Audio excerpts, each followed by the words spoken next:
So here's another Grandpa Ralph story. Ralph was the man who married my mother. They lived together for 43 wonderful years. He passed away a couple years ago. I'm just recording this to get his stories down for my kids. Anyone else enjoys it, hey, great to you. Okay, this one is about the gold heist. Now, as rumor has it, Ralph's grandfather, who lived back in the 1800s, was a farmer. And one year, a rich cattleman came down to buy, or merchant. So, well, anyway, a guy shows up in town. He's got this big chest full of gold. He's planning to buy cattle. Well,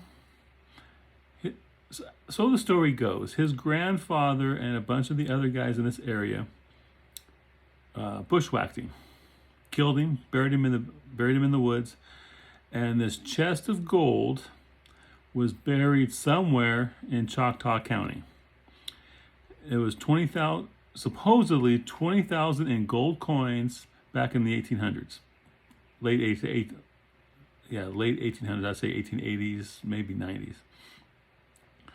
And as far as Ralph knew, that gold had never been dug up. I know this story is probably, I suppose every county in this area has got one of these stories.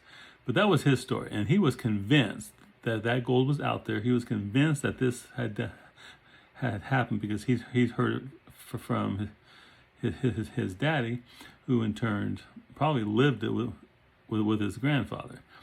So anyway, so somewhere around here, apparently it's next to a dried up creek, next to a hill.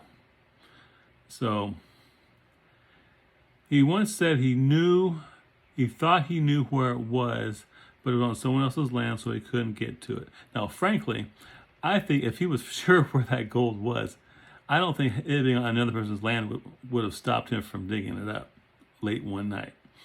But anyway, that's the story. So the merchant disappeared. His grandfather never got prosecuted for it.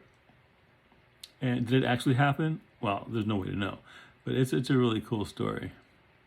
And I'll come right back with another Grandpa Ralph story.